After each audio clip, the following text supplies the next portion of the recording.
Welcome to the 1995 Mariners 25th anniversary Roundtable. We're excited to have you join us today live on the YouTube channel. I'm looking forward to catching up with another anniversary of the stars of that 95 Mariners ball club who will create such a special season and help save Major League Baseball in the Pacific Northwest.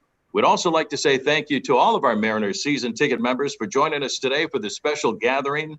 We appreciate your support down through the years and look forward to getting to some of your submitted questions later on for these gentlemen. So you have a chance to take an active part in this as well. It's hard to believe it's been 25 years, guys, since that magical season put us in the playoffs for the very first time. There were so many incredible moments along the way, wrapped into just a few short months at the end of the year. There were rumors swirling around about the future of the team, Junior's injury in late May, Junior's return in mid-August, the Game 1 playoff with the Angels where everybody scored, a division title, Edgar's double, Junior's slide, and so many other great moments in between orchestrated by Lou. Wow, this is going to be a lot of fun, so let's get to it. Here's our special lineup of guests who made it all happen right in front of our very own eyes. Who better to start it off than the man, Dan the Man Wilson, a real rock behind home plate catcher, Randy Johnson, and everybody else. Danny, thanks for joining us. Rick, it's a pleasure to be here. Great to see everybody. Great to have you here. This next guy stepped in, and he did it all, especially when Junior was hurt and played some great defense for us in center field. Welcome to Richie Amaral. How you doing, Richie? Good. Thanks, Rick. Great to have you here. Our next guest was one of our starting pitchers who solidified the rotation during that memorable season. He did a terrific job, especially down the stretch. Mr. Tim Belcher. How you doing, Tim? Great, Rick. Good to see everybody. Good to see you, too. This next guy saved his best for our best season ever. He had 23 home runs, 96 runs batted in, played great defense at third base. He's our TV analyst on Root Sports and does a great job for us on radio pre- and post-game shows. Mike Blowers, how you doing, Mike? Doing great, Rick. And as Dan would always say, it's a pleasure of mine. And our two next guests have permanent addresses in Cooperstown, New York. Hall of Famers Ken Griffey Jr. and Edgar Martinez. How you doing, fellas? Good. How about you? Good to see you. Good to see you guys. Junior. 1995, guys, has a special meaning to all of us because without you guys and the rest of that remarkable ball club managed by Lou Piniella, we wouldn't be here right now. We wouldn't have this most beautiful ballpark that we play in, T-Mobile Park, and we wouldn't have these wonderful stories to tell along the way. We'll get to those incredible moments, but let's get to know a few of you guys that we haven't seen in a while. First of all, Rich Amaral. Richie, how you doing, buddy? Where are you and what you been up to the last 5, 10, 15 years? I'm doing good. I'm in Huntington Beach. I've been here for 25 some years, and I work for the Baltimore Orioles. I'm a scout. I've been doing that the last couple of years. Before that, I was with the Royals, but I'm doing good. It's good to see you again. Tim Belcher, great to see you as well. You spent your one season of many years pitching in the big leagues with Mariners in 1995. Where are you visiting with us right now, and what you been up to? Yeah, that 1 year with the M's, I'm starting to wonder why I'm even on this call. But part of that year. Yeah. Still live in Ohio, right in the center of the state of Ohio, where I was born and raised. Worked for 18 years for the Cleveland Indians as a special assistant to baseball operations. Like Rich, I do some scouting. A lot of video scouting these days because of COVID, which is painful to say the least. But I'm doing well, thank you. Well, it's great to have you join us with everybody else. All right, first question, guys, and Danny, we're going to start off with you. As you know, the season got off to a late start on April the 27th of 1995. Take us back to spring training in Peoria, Arizona, 25 years ago, and looking around the clubhouse, what did you think were the possibilities for this ball club? I think we definitely had some good players. I think that at the moment when we were kind of convening there, I think everything was sort of in hurry up mode. We knew we had a shortened spring training. I think we were going to have about 3 weeks. I think we were only going to have about 10 games or so to get ready for the season. And we were just trying to ramp up and get ourselves ready and be ready to compete, when the bell rang. And I don't think I think we felt like we had a good club. We had a solid club. I don't think we had been through a lot at the end of '94 when we were on the road. We had the Kingdome ceiling tiles that had fallen. And so we were on the road for the end of the season in 94 for about 30 days. Yeah. So we really kind of had come together as a tight-knit group. And I think we felt really good about the team that we had, and we were anxious to start the season. Edgar, first of all, congratulations on your recent induction into the Baseball Hall of Fame, along with Junior and Dave Niehaus. What do you recall your thoughts about early in the 1995 season, looking at that ball club getting ready for the year in the early part of the year? Yeah, like Dan just mentioned, I knew that we had a good core of the team and good overall good team. We have players that can do a great job, and the core was strong. I know with Junior, Jay, Dino, myself, and Dan, we had a really good core, but we know that we never won before, so it wasn't always in the back of our mind. We wanted to win, and I felt good about the core and the players that Lou got for us, and also with Lou with his experience managing. I thought that we had a chance, but I think overall we knew for sure we were going to compete. Junior, one of our worst days in our history was May 26th of that year, where we're 2 games over 500. We're playing the Baltimore Orioles in the Kingdome. Kevin Bass hits that long fly ball out to right center field. You make an incredible catch, but your hand goes through the padding and hits that wall behind the padding, and you end up shattering your wrist. When you came down to the warning track and you took a look at your arm, what did you think, and how in the world did you get through the next 3 months? For me, it was a little difficult, because going to spring training, wanting to play a full year and having a little setback, an injury. So it was tough. Looked at my hand and I knew I broke it. I think the only question I asked Rick as I was walking in, will I play again? And he goes, yeah. And not knowing that I was going to need a plate and 9 screws to put it together. And it was just a matter after that, relying on the medical staff. And I think I was hitting golf balls like 6 weeks later, where you guys had to put out a press release because people were complaining, saying, hey, how can you hit a golf ball and he can't hit a baseball? And they're like, well, one is going 90 miles an hour and the other one, he's sitting there hitting a 7-iron.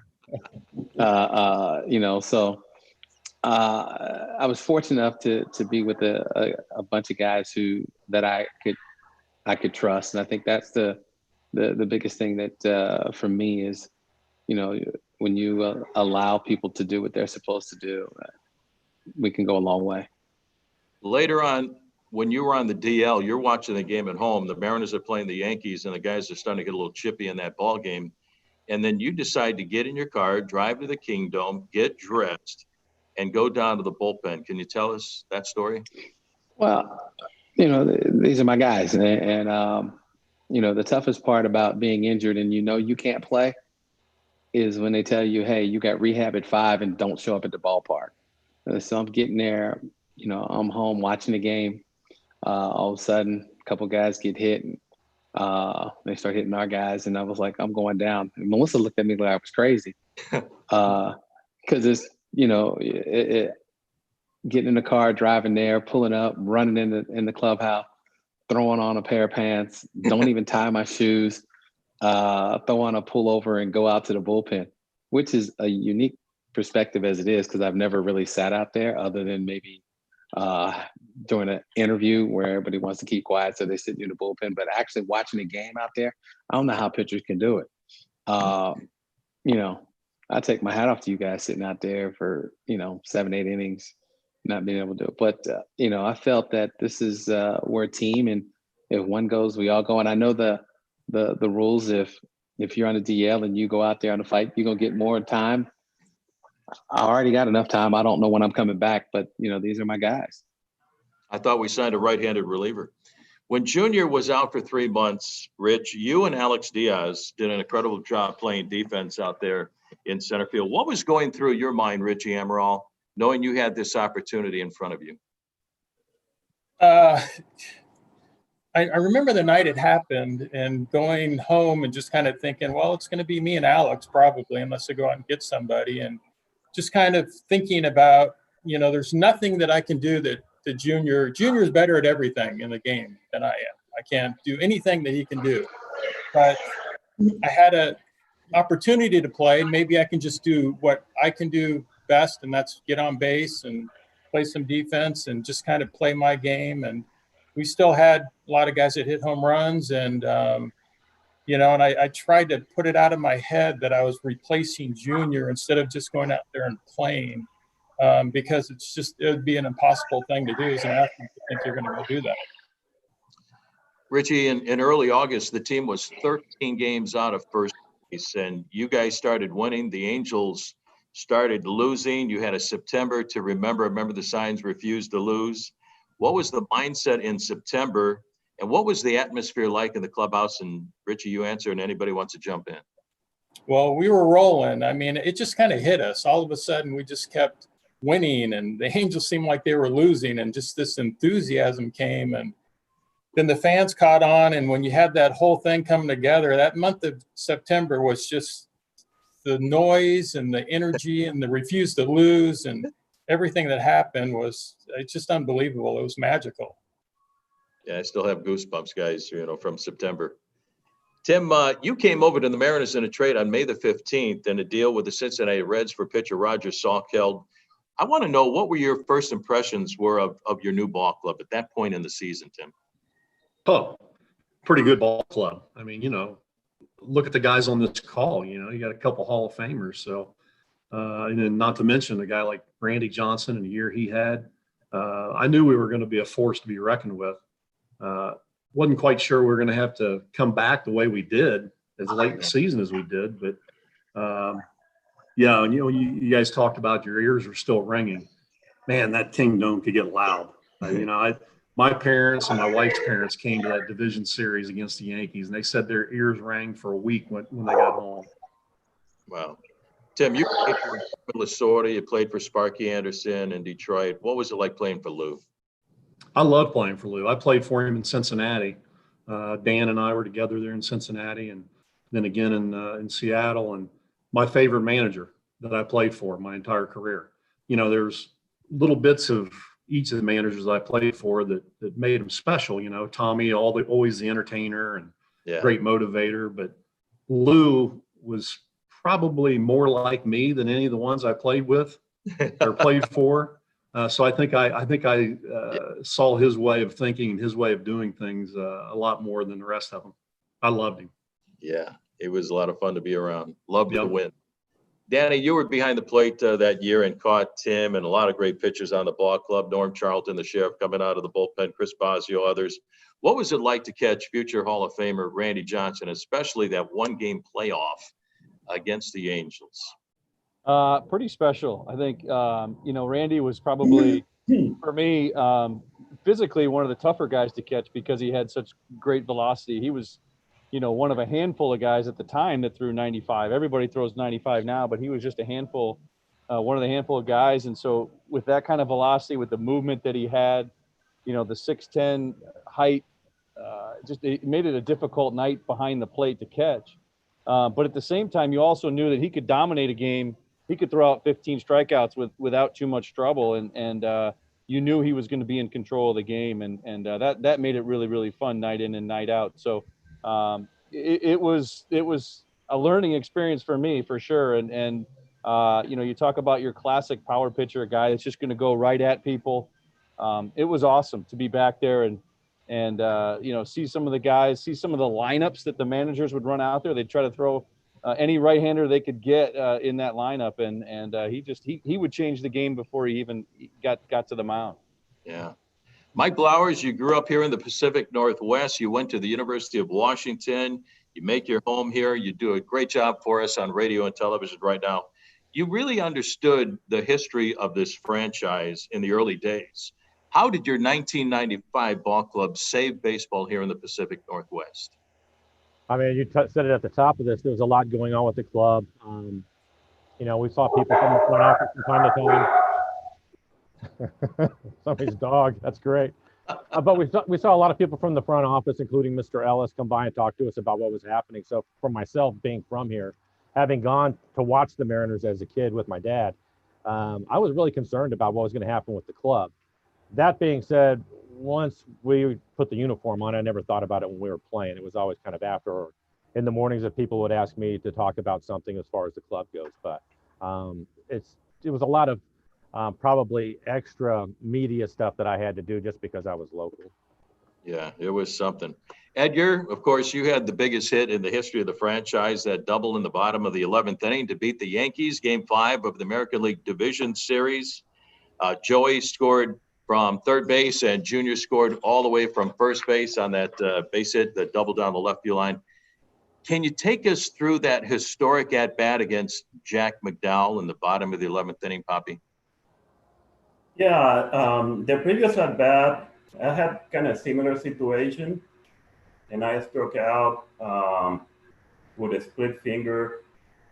And I remember Norm he came to me in the dugout, and he said, "Hey, stay ready. You're going to come back, and you're going to hit again, and you're going to win the game for us. So stay ready." And that was, I can believe that it happens again, pretty much the same situation. And this time, I got behind in the count, and I started looking for the split finger fastball, and I was able to connect solid and hit the double. You got it. Junior, you had a great view. You were on at first base. What did you think when the ball left Edgar's bat? My professional opinion is that he should have just hit it out the ballpark. So I don't see myself, so I'm not seeing myself slide every day. That would have been nice, just take that leisurely trot around the bases, But, we always, throughout the spring and the season, we always wanted to pick up one another.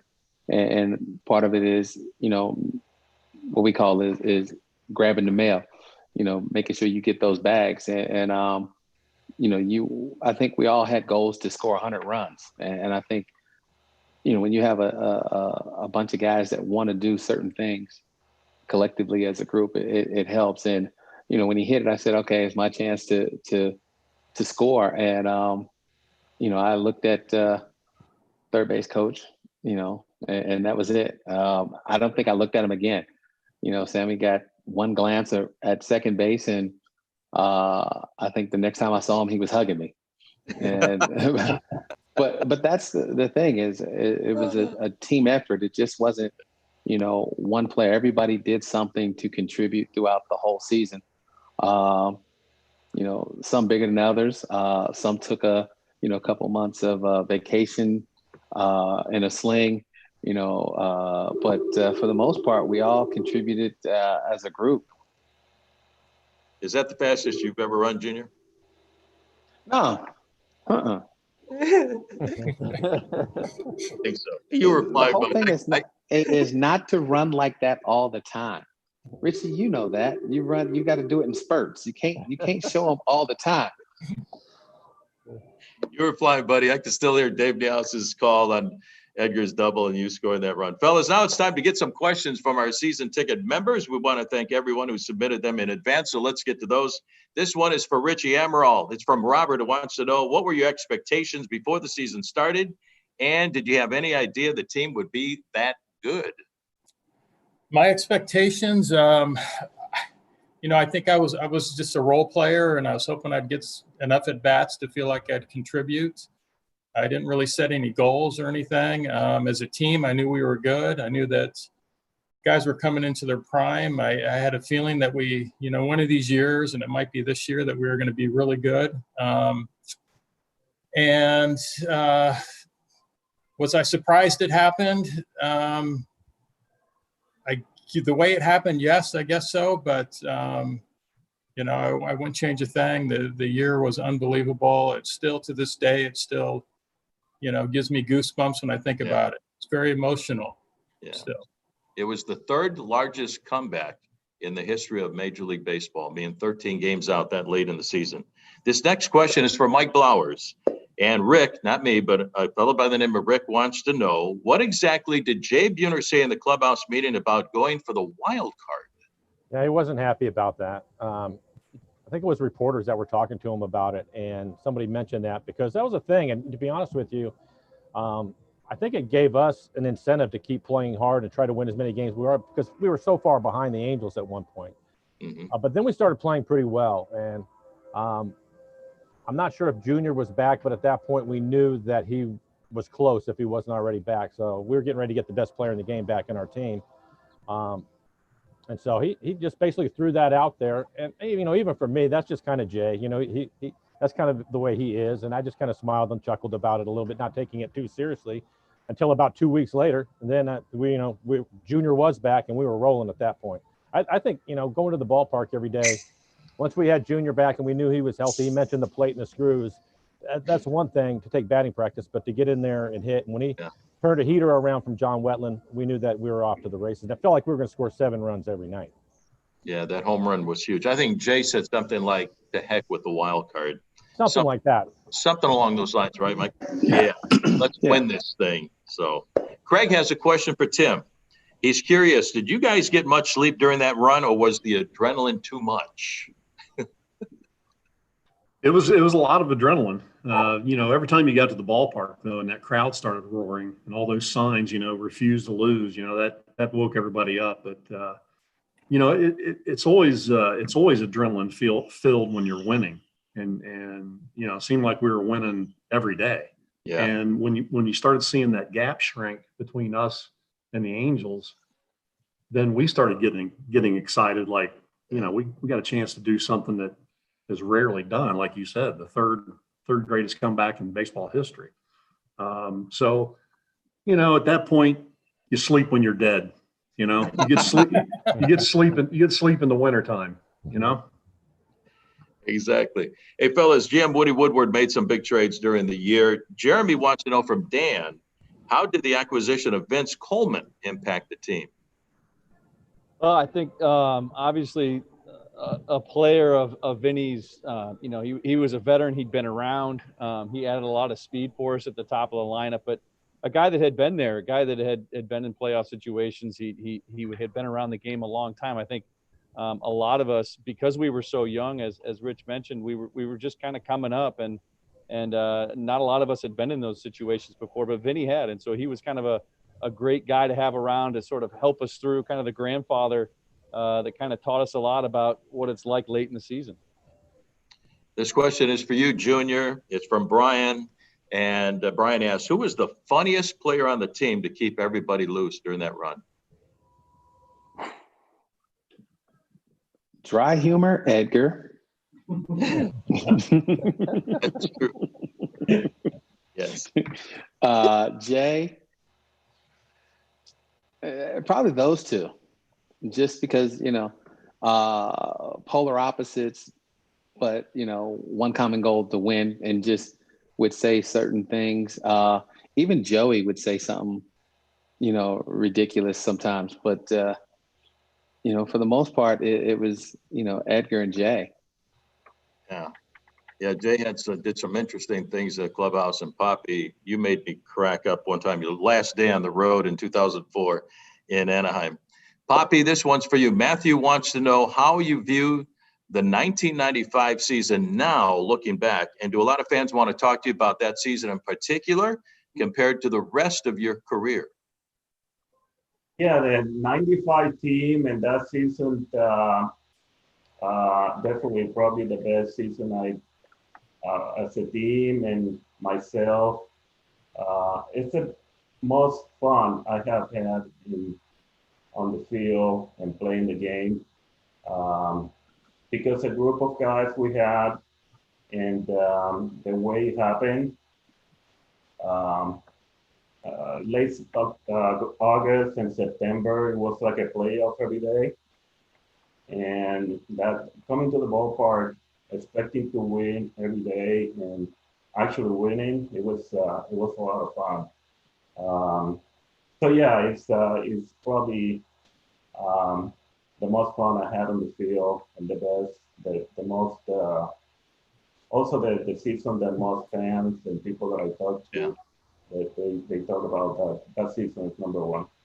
It was absolutely phenomenal. I want to ask you guys and just jump in. After the 2 games in New York, you guys got to come back and win 3 games in a row at the Kingdom. You got Randy Johnson going in game 3, and Edgar, you were unbelievable in game 4 and had the winning hit in game 5, but everybody chipped in. What was your mindset? What was your thinking coming home, knowing you had to win 3 games in a row against the Yankees in the Kingdom to win the division series? Jump in, anybody. I would say this. Winning 3 games in a row wasn't something I was thinking about at all. I was like, let's win a game. We've done too much and come too far. Let's win a game. Fortunately, coming home, we had Randy going. That helps a lot. But at that point, I just wanted to win a game. I did not want to have to go through everything we went through, including a 1-game playoff, to get swept. I just didn't want to see that happen. And then once we won that game, then you feel a little bit better and you start rethinking things. Put some pressure on them if you win the next game, and you're even up and you're at home in the Kingdom. Anything can happen. But I just wanted to win a game. Yeah. I remember, Rich, I don't know if you remember, but we were sitting on the plane. It was late at night. We just lost that heartbreaker in the drizzle. And we were flying back. It must have been 2, 3 in the morning. And we were just talking on the plane and we kind of were assessing, just like Mike was there, and said, if Randy gets by game 3 and we win that game, we're going to be in the Kingdom for the next 2. And anything can happen in those 2 ball games. And we just kind of thought, like, if we get by and Randy wins game 3, we got a good chance of winning this thing. And it's ironic that that's how it turned out, but just getting over that hump, that first win, and then we were able to just sort of take it from there. And the Kingdom magic, the Seattle magic that we had going really took over. Yeah. Anybody else? I want to ask you, looking back, it's been 25 years. Number one, can you believe it's been 25 years since you guys did what you did? And when did you realize the impact of what you did? Because we're still here. That's what you guys did as a team by winning that series, by getting to the playoffs for the first time. When did it hit you guys that you accomplished something really special? I think after the game, I didn't realize how the fans truly felt. But I remember we came out of the stadium and it was kind of late. We stayed there for a while in the stadium. But later at night, there's still people chanting on the streets. Yeah. Driving. So that to me gave me indication of what it meant for the fans and for the city. And it was pretty cool to see that the fans, they had a blast, after we won.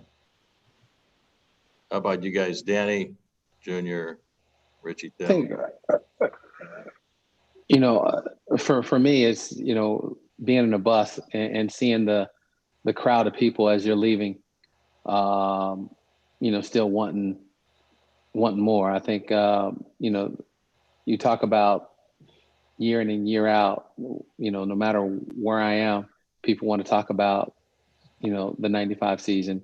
Even with me being in Cincinnati, that was, how was it for the slide? How was it this? How loud was it? Does, these ballparks even compare to the noise? And I'm like, there's no stadium other than that stadium across the street that compares to the noise that we had in that 95. How much did the fans lift you up down the stretch there?